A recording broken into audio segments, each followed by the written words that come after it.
14. El láser. Con Aida Bao. 2:30 de la tarde, 1:30 en Canarias. La gente por los coches. ¿Al suelo? Ay, Dios mío. Ay, Dios mío, me muero. Ay, por Dios. Mira, Daisy, está lloviendo acá bastante fuerte. Son los sonidos de esta noche y esta madrugada en la provincia de Málaga, en donde hoy toca achicar agua y hacer control de daños.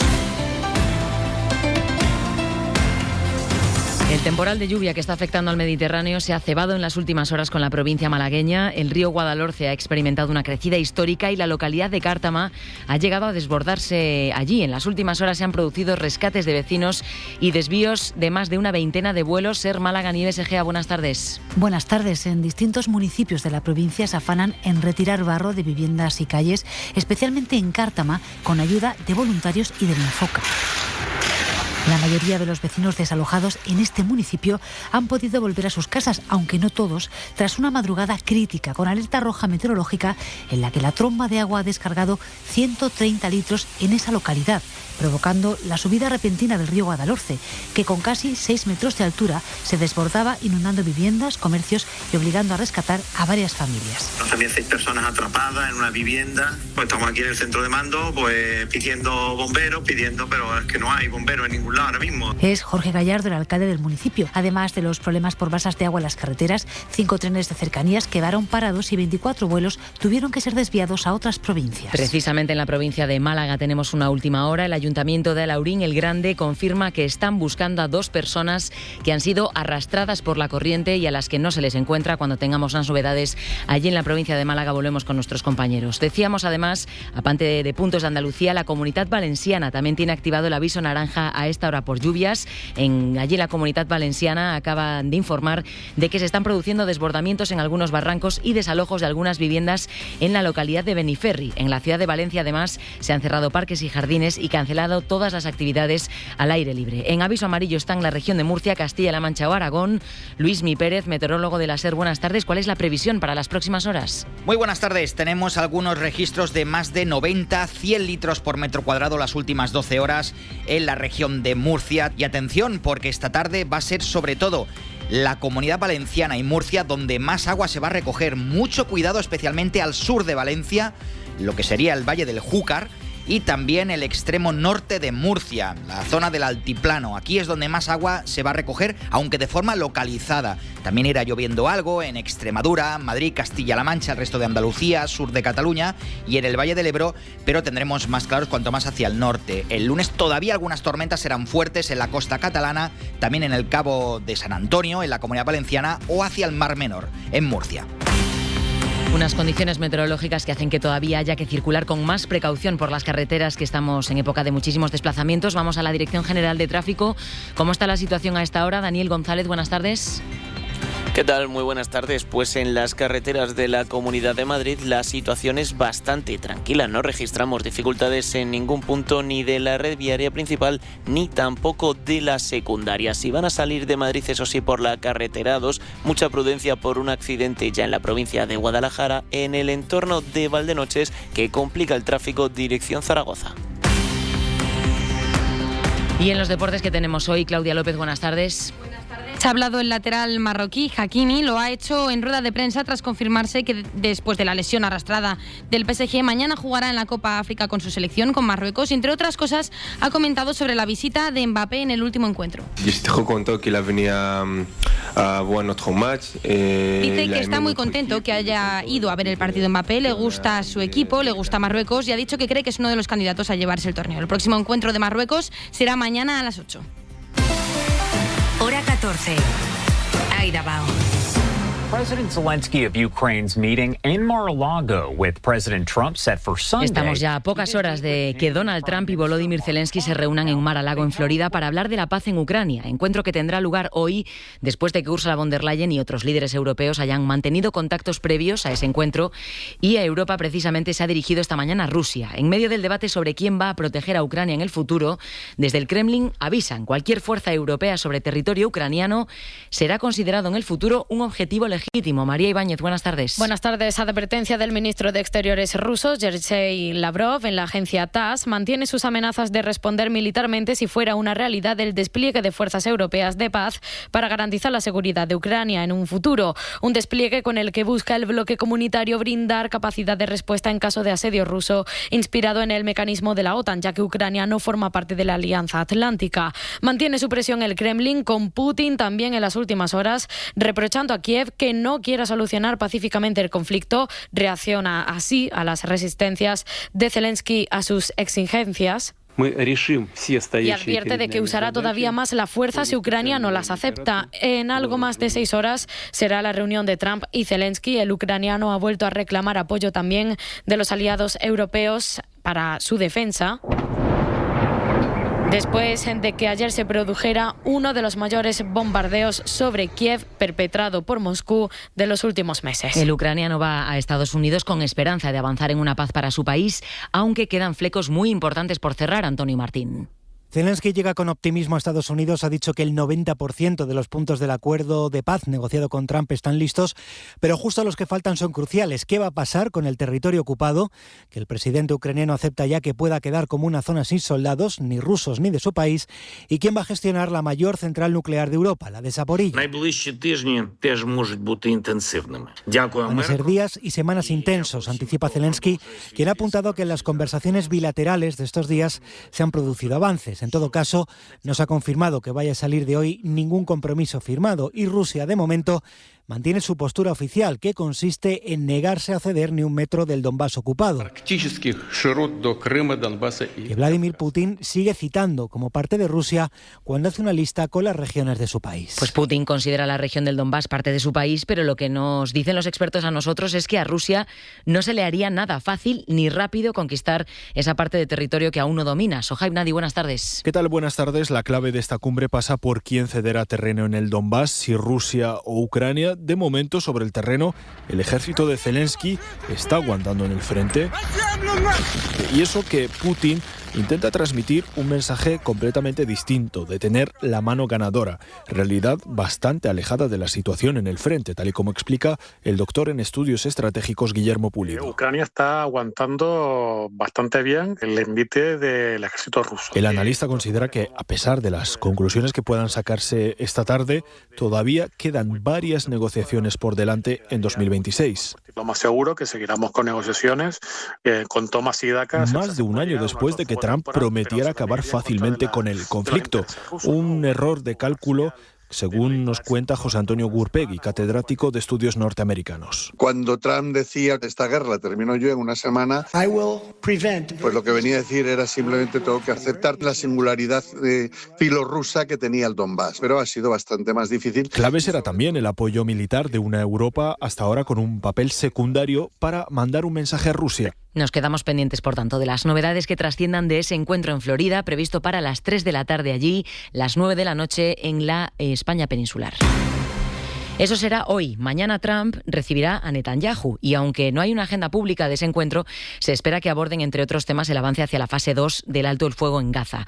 En medio de la miseria en la que han quedado los palestinos a la espera de que avancen las negociaciones, hoy Hamás ha emitido un comunicado en el que se adelanta ya a un movimiento que ha hecho Israel. La milicia palestina sostiene que la decisión que acaba de tomar Israel de reconocer una región independentista de Somalia, llamada Somalilandia, constituye en realidad el primer paso de un plan orientado a desplazar forzosamente a la población palestina de Gaza hacia ese territorio africano. Lucía Hernández, buenas tardes. Buenas tardes. Aunque Israel no ha confirmado nada todavía, Hamás piensa que el reconocimiento de Somalilandia como nación independiente es una estrategia para desplazar a los palestinos a esa zona. En un comunicado en su página oficial, Hamás ha dicho que rechaza cualquier desplazamiento forzado del pueblo de Gaza, así como el uso de Somalilandia como destino para ello. Dicen que esta región africana está tratando de obtener una falsa legitimidad de una entidad fascista que es como la milicia califica al gobierno de Israel. Además, añaden que esta medida refleja el profundo aislamiento internacional que afronta el país judío a consecuencia del genocidio. La propia Somalia, como Egipto, Turquía y Djibouti, han expresado un rechazo categórico, según dicen, y su preocupación porque este acuerdo esté directamente relacionado con la guerra en Gaza.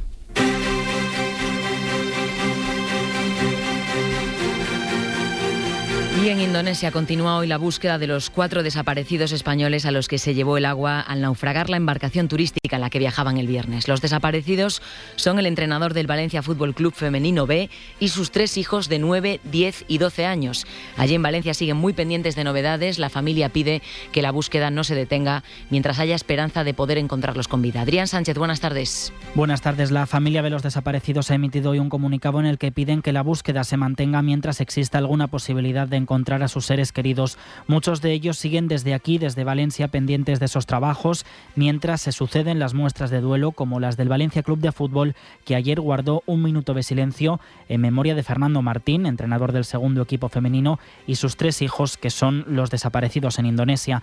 Pese a que las posibilidades de encontrarlos con vida son cada vez más pequeñas, la búsqueda continúa hoy con 80 efectivos de emergencias, según las autoridades indonesias, a los que en las próximas horas se sumarán otros 30 rescatistas. 2 familiares han viajado ya desde Valencia hasta allí, hasta Indonesia, para conocer de primera mano la situación.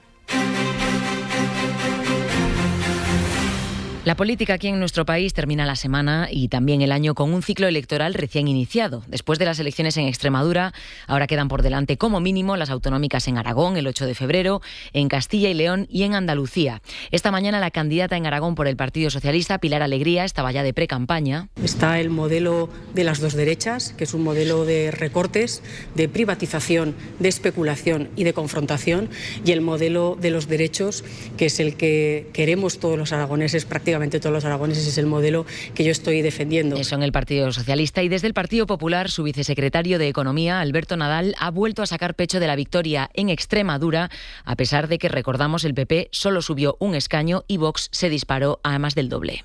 Lo verdaderamente importante es que ha sido un respaldo al gobierno del Partido Popular muy importante por parte de los extremeños y, en segundo lugar, un castigo durísimo a un Partido Socialista que está gobernando exclusivamente para mantener a Sánchez en la Moncloa y no pensando en el interés. El caso es que, más allá del escenario que a cada partido le interese dibujar, tanto el PSOE como el PP llegan a las contiendas electorales que tienen por delante con una serie de lastres que podrían condicionar sus resultados. En el Partido Socialista vienen de una crisis por los casos de acoso.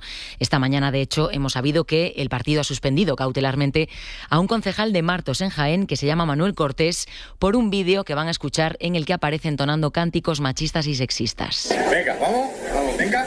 PSOE. 50 caramelitos, reparte la sociedad. Feminista, ¿eh? De las niñas bonitas que me la quieran, mamá, yo quiero ir al campo. Manuel Cortés se llama este concejal de Martos en Jaén, que ya no está en el Partido Socialista. A esas denuncias por comportamientos machistas, también a las investigaciones judiciales, se suma que además tienen en el aro a 2 candidatas. María Jesús Montero, la todavía ministra de Hacienda, que está tratando de sacar adelante unos presupuestos antes de centrarse en la campaña andaluza, y es una victoria o una derrota, la de los presupuestos, que la colocaría en escenarios diferentes a la hora de luchar por la Junta de Andalucía.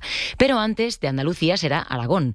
Allí los socialistas han argumentado todos estos días que el hundimiento del PSOE en Extremadura se debe al candidato, a Gallardo, fiándolo todo entonces a Pilar Alegría en Aragón, por lo que gestionar una derrota allí sería argumentalmente complicado. Ana Fernández Vila, buenas tardes. ¿Qué tal, Aida? Buenas tardes. Aragón será la siguiente gran prueba de fuego para los socialistas en este ciclo electoral que han empezado con muy mal pie, y ahí quien se la juega es la exportavoz del Gobierno, Pilar Alegría, y con ella el propio Pedro Sánchez, con la estrategia que diseñó hace un año de enviar a sus ministros a dar la batalla autonómica como antesala de las generales en las que aspira a mantener la Moncloa. Ahora mismo las expectativas no son buenas ni en Aragón ni en las siguientes citas, que son Castilla y León y Andalucía. Allí la vicepresidenta Montero desembarcará tras dejar abiertos 2 grandes frentes: la reforma de la financiación autonómica y los presupuestos, que no tienen visos de prosperar por la relación cada vez más débil del Gobierno con sus socios. Aún así, Montero planea usar esa baza a su favor, tratando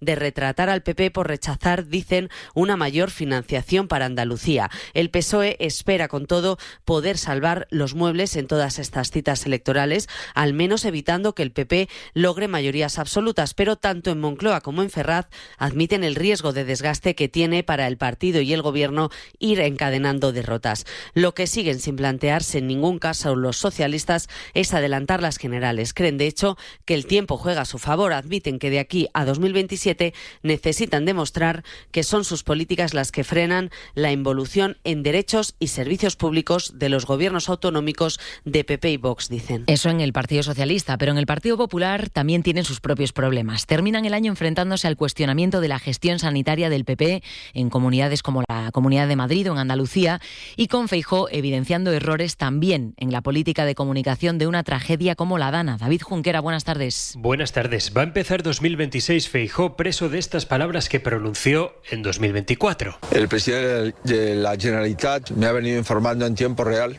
El presidente del PP tendrá que declarar como testigo para aclarar si Mazón le informó en tiempo real o no. Yo lo que le puedo asegurar es que el señor Feijóo está a lo que diga la justicia y que colaborará con la justicia. La colaboración no es total porque el líder popular le mandó a la jueza solo una parte de la conversación con Mazón, los mensajes del expresidente, porque los suyos se los reservó, como se reserva el PP valenciano la letra de su acuerdo con Vox. Queda elegido presidente de la Generalitat el molt honorable señor don Juan Francisco Pérez Llorca. El cómo configura el PP su relación con la ultraderecha en Extremadura mediatizará sin duda los comicios por venir en Aragón, Castilla y León o Andalucía. Si hay algo que yo he mimado, si hay algo donde he puesto recursos que yo he protegido, ha sido la sanidad pública. En Andalucía la crisis de los cribados atenaza a Juanma Moreno, uno de los principales varones populares. La gestión popular de la sanidad también puede suponer un hándicap electoral para los candidatos del PP. Feijóo ha tenido que ponerse serio en el caso del Hospital de Torrejón y su busca de la rentabilidad. Insisto, eso es incompatible con la gestión de un hospital. La gestión sanitaria de la Comunidad de Madrid ha dejado esta semana otro titular que lastrará las campañas de Azcón, Mañueco o Moreno. Como revelaba la SER, Ayuso ha pagado 500 millones extra a las empresas que gestionan los hospitales concertados de Madrid.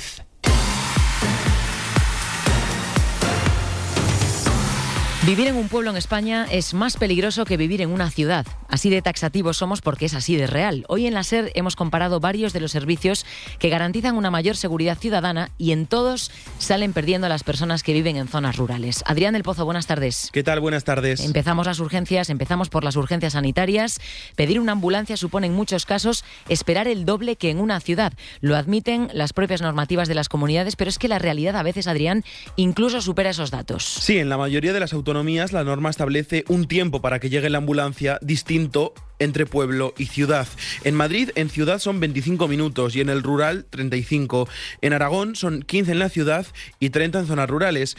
Pero como dices, la realidad es incluso peor. En el 29% de los pueblos aragoneses se supera la media hora de espera. En 52 pueblos son más de 45 minutos y en 15 pueblos más de una hora. Lo mismo en muchos pueblos de León, donde los vecinos lo saben y directamente se autogestionan. Gemma es vecina de Pombriego. Si alguien de la zona se pone enfermo, sabe que una ambulancia para toda la comarca puede llegar o no a tiempo. Se utilizan los coches de los vecinos. Pero esta autogestión en algunos casos no sirve. Manolo Jimeno es médico en Teruel y activista de Teruel Existe. Yo estaba de guardia en la UCI, vino ya el cadáver de un chico porque estaba en muerte cerebral, no pudo atender al médico porque estaba haciendo otra asistencia y entonces lo trajeron los familiares dando masaje cardíaco en una furgoneta. Más datos. En Cataluña, si tienes un accidente en una gran ciudad, la ambulancia solo tarda más de 20 minutos una de cada 10 veces. Si lo tienes en un pueblo de menos de 500 habitantes, tarda más de 20 minutos, casi 6 de cada 10 veces. Otro servicio básico, Adrián, los bomberos. Aquí las poblaciones pequeñas y alejadas de los grandes centros urbanos también se enfrentan a retrasos en comparación a las ciudades. Sí, especialmente en la España vaciada, como explica Sara Mateos, que es agente medioambiental y delegada de CESIF en Castilla y León. Tenemos comarcas forestales del tamaño de Vizcaya y de Guipúzcoa enteras, que cuentan con una cuadrilla de bomberos forestales y un camión con una dotación de 2 personas, que pueden tardar 1 hora y media, 2 horas. Unos retrasos que muchas veces son fatales. Se incendió la casa de los padres de un amigo mío, están a 50 kilómetros de distancia, se quemó la casa entera. De hecho, según un mapa hecho por España Vaciada, en 1/3 del territorio castellano-leonés, los bomberos tardan más de 1 hora en llegar al fuego. El peligro para los ciudadanos rurales está incluso en cómo se accede a los pueblos. El estado de las carreteras, Adrián, también es peor. Es peor y además relativamente fácil de mejorar. Elena de la Peña, de la Asociación Española de la Carretera. Proponíamos una inversión de 1.800 millones de euros que podrían salvar 300 vidas al año, ¿no? A través de pequeñas modificaciones en el trazado o señalización o utilización de pintura o elementos de balizamiento. carreteras como las que llevan a La Toba, en la Sierra Norte de Guadalajara, como nos cuenta Julián, uno de sus vecinos. Yo tengo 48 años y la carretera prácticamente está igual desde que tengo memoria. Trozos sin arreglar, hay baches, hay cazoletas. En torno al 75% de los accidentes se producen en carreteras secundarias. Y después puede pasar que nos suceda algo y necesitemos que ayude a la policía o la Guardia Civil. ¿Qué conclusión sacamos aquí, Adrián? Pues que aunque en España en general, según denuncian las asociaciones, faltan muchos guardias civiles, en comandancias de Soria o Teruel, en plena España vaciada, según datos de AUGC, falta hasta un 25% de la plantilla por cubrir. Con la poca plantilla que hay y la gran extensión que tenemos, una patrulla sola es imposible que dé una vuelta por la noche en toda la demarcación que tiene. El problema que tenemos es que nos avisan y a lo mejor estamos a media hora o incluso más. Eugenio Nemiña es el secretario jurídico de la Asociación Unificada de Guardias Civiles. Eso sobre los pueblos de España. En las grandes ciudades les contamos ahora sobre la crisis de la vivienda que estamos atravesando. Ojo a lo que hemos encontrado. Los portales inmobiliarios están empezando a alojar supuestas ofertas de alquileres o compras en las ciudades más tensionadas que se plantean como chollos, pero que dejan al potencial inquilino en una situación que roza la indignidad.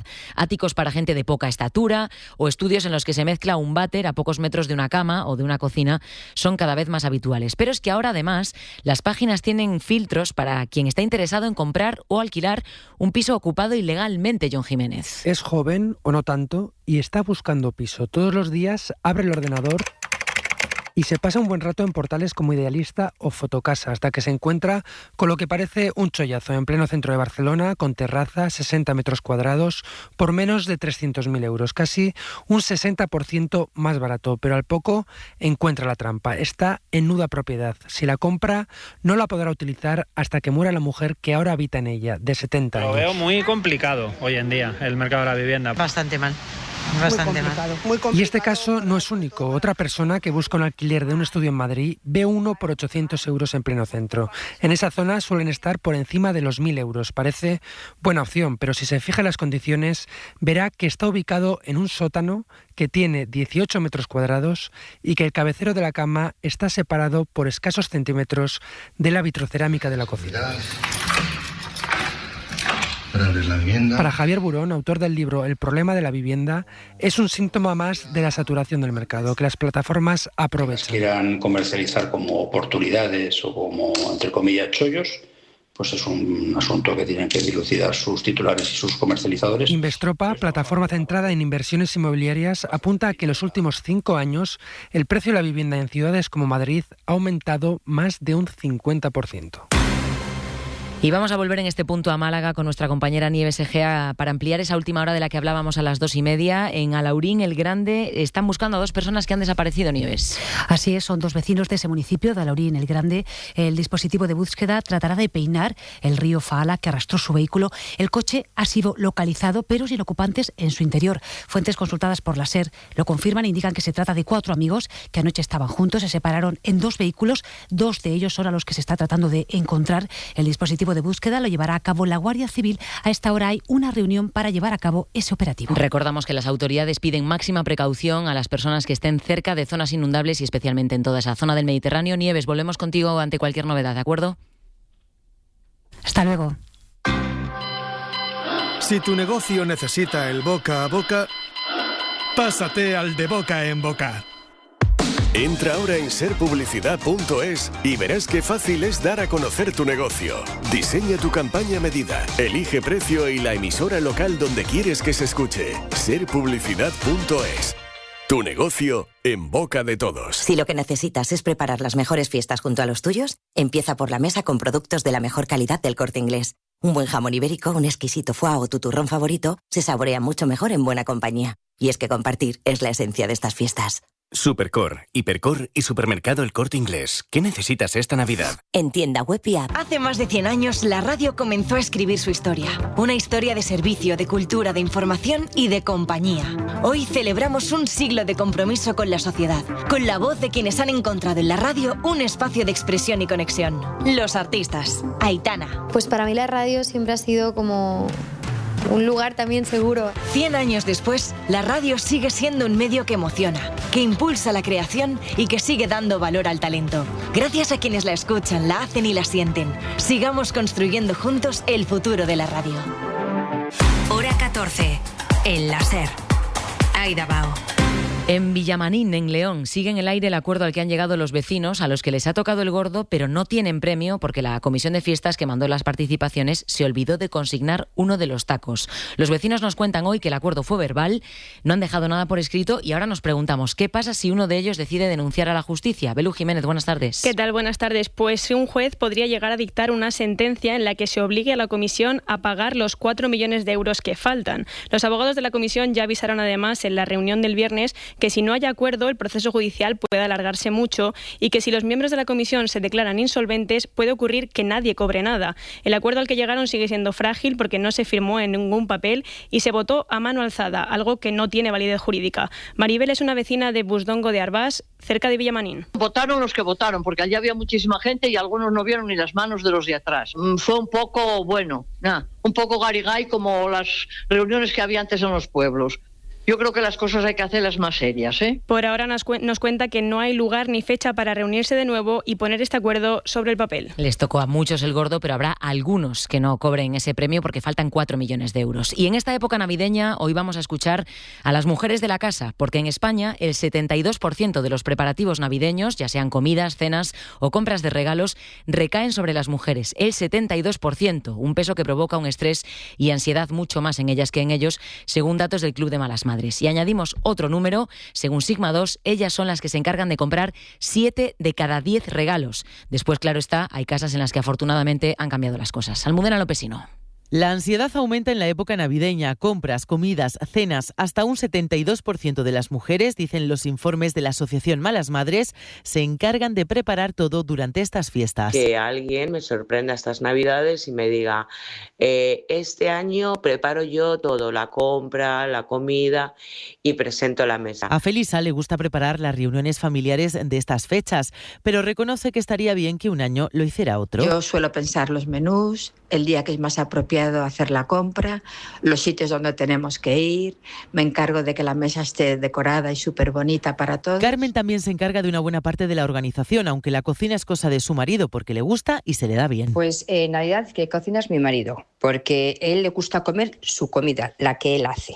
Ahora, los regalos de Navidad me encargo yo. De todos. Juana no cocina directamente, pero se encarga de algo no menos estresante, los regalos, y en casa de José Luis las tareas están repartidas. El que se ha encargado de la comida y de la compra, pues durante las Navidades seguimos lo mismo. Es una cuestión de distribución de tareas entre mi mujer y yo. Para el sociólogo Luis Miller, miembro del CSIC, esta carga o sobrecarga de las mujeres en Navidad o a la hora de organizar eventos familiares se debe a que los avances en igualdad se han producido en aquellos aspectos visibles. El trabajo no remunerado sigue siendo ciertamente invisible. Como la participación en el trabajo, como la desigualdad salarial, en cuestiones también públicas y de trabajo, pero no tanto en los trabajos cotidianos. Trabajar en casa y todo lo que conlleva aumenta el estrés mental y físico en las mujeres, y es que según el CIS, ellas dedican 3 horas al día a las tareas del hogar, ellos 2. Si hablamos del cuidado de los hijos, las madres dedican 7 horas al día a los más pequeños y los padres 4.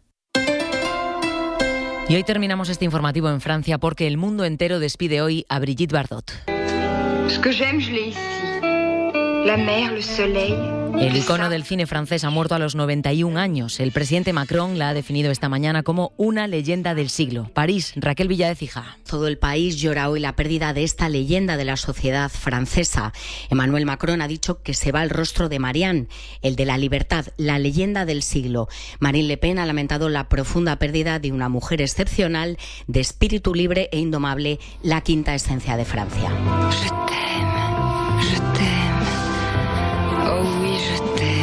Con Bardot desaparece uno de los grandes iconos del cine francés de los años 50 y 60 que aún quedaban vivos. También una figura muy combativa, comprometida con los derechos de los animales y la emancipación de la mujer. J'étais si malheureuse. Pardon de te déranger. Se estrenó con la película Y Dios creó a la mujer, dirigida por Roger Vadim, la que la propulsó como actriz. Después rodó más de medio centenar de películas antes de retirarse en 1973, cuando apenas había cumplido los 40 años. Desde entonces se consagró a la defensa de los derechos de los animales. Con 91 años, Bardot había sido hospitalizada en noviembre y había sido sometida a varias operaciones.